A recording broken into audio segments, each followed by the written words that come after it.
How About That Cigar is proud to bring you coverage of the 2022 PCA show, and it's all brought to you by the new Nica Rustica Adobe from Drew Estate. How About That Cigar, back again at PCA 2022, finally sitting and relaxing for a little while, just to have a little conversation with John Huber from Crown Heads. Matt Ty, pleasure. How are you, man? An inside joke going on here.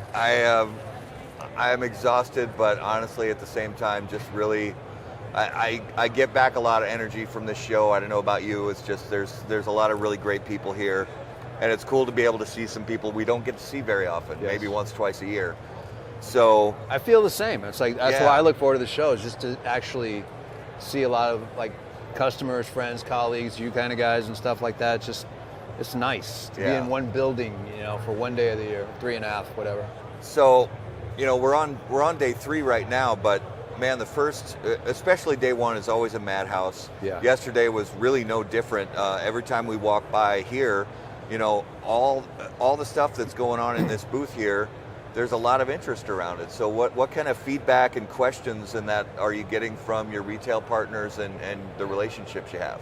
A lot of it is actually like some of the guys that started with us back in 2012. Yeah. They come up and like, hey, I remember your first trade show in Orlando. Yeah. It was you and Mike, 2 chairs and a pop-up screen, and now it's come to this, and we're the title sponsor and all that good stuff. So it's been a kind of like a little anniversary birthday party kind of thing for us. So it's been fun, man. But to your point, there was a point where I could not walk out of the booth without, pardon me, for 2 solid straight days. Today it's a little bit of a lull. Yeah. But hopefully that's not a financial lull. So yeah, it's been an excellent show. It's been a lot of fun. Good. So you mentioned, the sponsorship that you guys are putting behind a lot of what's happening at the trade show. And I know, and we've talked to Luciano about this, and Miguel and some other people. We know that for you, it's important to support the organization that supports the industry and, consumer education, retailer education, all that stuff. So just give us a little kind of the vibe of what it means to you to be a supporter of PCA. It means a lot to us because I came up in the old school, and it was always about brick and mortar, right? Yeah. I mean, yes, big box internet catalog has its place. Yeah. But I've always been taught kind of like the gateway to the brick and mortar. Like you get your 5-pack off of XYZ website. Yeah. You like it, go find a box at so-and-so Stogie's or whatever, or Tinderbox or what have you. So for me, I was always kind of brought up with the thought that we've got to support brick and mortar. And without brick and mortar, to me, I'm wearing the hat, right? So without them, we don't really have an industry. Because I always thought what we do is important, but equally as important is the next level, which is the retailer to the consumer, how they deliver the presentation and the message and the package in the cigar. So I've always felt very indebted to retail, to tobacconists. I mean, there's a difference between going to a place and buying a cigar and going to a tobacconist. Yeah. And I've always been like, there are few and far between really good tobacconists, but when you find one, it's a great experience, Yeah. So I've always just been a big proponent of the PCA, which used to be the IPCPR, which used to be the RTDA. This is like my 23rd show, I think. Wow. And it's always something I've looked forward to. I've never dreaded it. I always get very excited to be a part of it and support the organization. Yeah. So one of the big things that's been sort of announced recently is Tim getting back on the horse. Yes. So and we know that's meaningful for you because your relationship goes back a long time. So talk to us about the meaning, how meaningful that is to you and what you guys are really hoping to. Yeah, no, well, I mean, that. I always look at CAO as kind of my years at CAO. I started with them in '96. Yeah. All the way through 2010, and that was like my undergrad degree in the business, right? Yeah. And then I got my graduate degree working Crown Heads and working with Ernesto Perez Carrillo and the Garcias and so on and so forth.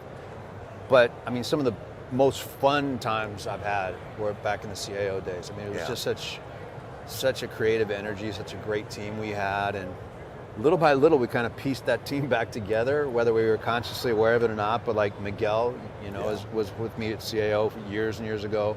Adam, Ed, Brian, and now Tim's coming back. So it's kind of a little bit of like the band's back together, but it's definitely a new chapter. Yeah. We're not trying to create CAO 2.0. Right. We're focusing on crown heads. So there is a little bit of that band's back together kind of a vibe to it. But when I found out that Tim wanted to come back at the end of last year, my main thing was like, okay, that's great. I'm excited. It's going to be fun. But I'm going to stay out of your creative lane. Yeah. Because I didn't want his stuff to look like a retread of crowned heads. So he pretty much took the bull by the horns, worked with his own team, separate from what I do. And what you see is a true, authentic expression of what his creative mind was about at the time. So it's fun, man. We're looking forward to growing together and just, the next chapter, really. Yeah. Yeah. So for this year's trade show, obviously there's existing retail partners who you already have relationships with, and then there's the new people, whether they have a brick and mortar shop that's recently opened or they've been around for a while but haven't yet, they're just learning about crown heads. What do you look for from a retailer? Because it's not just you don't just say, well, we'll sell you some cigars. There's got to be sort of a synergy there. So what do you look for when you decide on a retailer relationship? I leave that up to my sales guys. Okay. To be honest with you, I don't write orders at the show. I don't really get in their way. Yeah. If I can help them, like grab a sample or something, or go say hi to somebody that wants to meet me, or do whatever, I'm all about that. But those guys are like if I had to get a tooth pulled, I'm not going to try to pull it myself. I go to a dentist. Those are my dentists. They know how to pull the teeth, right? Yeah. So I let those guys manage their territories, and if we're vetting anybody, it's the sales guys. Okay. If we get quality guys on board, then I know the rest of the stuff will take care of itself. Yeah. And we, knock on wood, we've been able to get some of the best sales guys in the industry. Absolutely. And Miguel does a great job of that. Like, we've had guys that have expressed interest in working for us. And, and all that, and they seem to be good candidates, but it didn't pan out or whatever. But when Miguel finds somebody and say, hey, I think this is a quality guy, let's take a look at him, it's usually he's on the money about it. Yeah, so. And that's smart, like you said, because the sales guys really,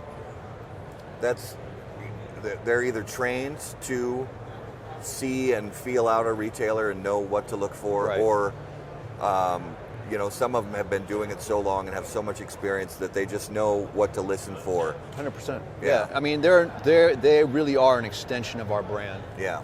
Right? So it's like, to me, it wasn't always just about cigars. It was an aspirational brand and a philosophy and a culture. And if we could create a good culture with our team, that would extend outward into the retail sector.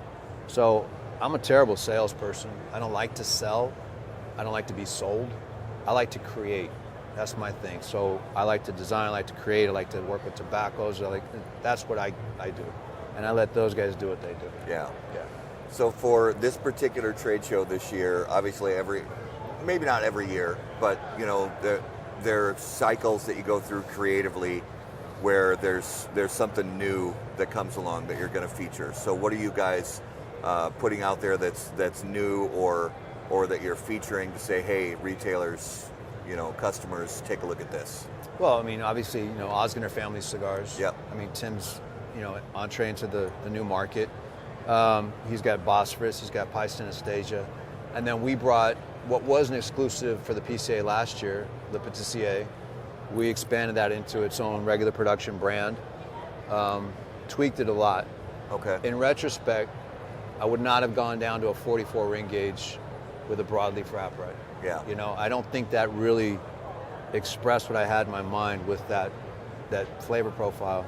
Because what you're doing is you have to get lower priming broadleaf wrappers because broadleaf is inherently so thick. Yeah. So we were kind of like the draft board for wrappers was very slim, but it was a one and done. It was 2,500 boxes and that was about it. Yeah. But I thought, okay, what would it taste like if we went to like a 48, a 50, a 52, a 54? And that was the idea for PCA. And the expression is much more on point of what I had in mind but I was so hung up on a Lonsdale Vitola that I kind of forced the issue a little bit. So that's what's new for us. We also did a PCA exclusive called Sfumato in C major, Connecticut hybrid wrapper. I wanted to create something that was just the antithesis of like the heavier broadleaf San Andreas. I wanted something like light, easy to smoke with a cup of coffee. Yeah. A cold glass of rosé on the deck in the afternoon. Something that was just easy, no edges, no smooth, right? Like I remember a brand when I first started. It's called Butera out of Texas, and they did like a true Connecticut shade, and it was just like cream and butter. Yeah. No pepper, no spice, and it was just nice. And that's what I wanted to do for Sfumato. So that's really what's new for us now. But to me, like the dishes have been done on this for like months. Yeah. So everything that I'm smoking now is like stuff that's coming out later this year, beginning of 23. So I'm already like working well into the future. Yeah. And you have to be, from a creative standpoint, to be ready for, I suppose, whatever is going to release later this year, like you said, and then the stuff probably even for, trade show announcements next year, that kind of thing. You really kind of have to be a year and a half or so ahead. Yeah, pretty much. Not only in terms of tobacco, but in terms of packaging as well. Oh, yeah. Like bands, a couple years ago, it was 4 to 5 weeks to get a run of bands. Now it's like 15, 16 weeks. Right. So even if I had cigars ready today, I probably couldn't launch that thing until December. Yeah. Because I'm waiting on materials. So, it's probably more. I mean, we are going to do a Paniolo in September for Hawaii for the first time in 3 years. I'm really excited about that, about going back and seeing everybody in Hawaii. Yeah. And then there is a regular production brand that I'm working on with Ernesto Perez Carrillo, which will be our first one with them in like 4 years. That I'm kind of softly targeting TPE 23 as the launch. Yeah. And then, other exciting things. Trying to work with as many good people as I can. Yeah. Yeah. And that's got to be fun too. It's getting to collaborate with other creators. That's creation on your own can be kind of lonely and dull. Getting to do it with other people can really.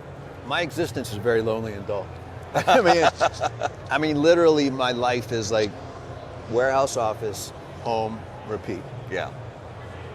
So there isn't really a lot of, I envy guys that get to go to cigar stores and enjoy what we do, and just sit here and have a conversation, smoke a cigar, and really, that doesn't exist for me. Yeah. Everything I smoke doesn't have a band on it. It's usually samples, prototypes, and tweaks. Various stages of cigars, and it's more of a science, and less of a pure enjoyment. Yeah. So, big trade show like this, it's kind of grueling. You're really tired after everything's over. What's your process like for the week or so after to decompress and get away from everything? There really isn't. Okay. There isn't. I get home and I'll probably I'll take maybe a day off. Yeah. And then probably go back and have a short day in the office on like Friday, get the numbers together, start looking at, where our orders are, all that kind of stuff, see what we're getting the next shipments from factories. Today, in fact, it's Monday, right? Yeah. Las Calaveras 2022 arrives at our warehouse today. Very nice. So that'll be an ongoing shipping. That'll take at least 2 weeks to get it out the door. Yeah. And then we'll have my daughter's birthday party, and I'll be back in the office on Monday. Nice. So there really isn't a lot of downtime. Yeah. Yeah. Yeah. Well, it's been a fantastic show for so many people, and I hope it was for you guys too. It was. Thank and you. We really appreciate some time today. Matt Ty? Yes. It was a pleasure. Thank you so much. It was a pleasure, man. You guys All right, are pros. guys. Thank you. We'll be back again with more PCA trade show coverage. Thanks so much.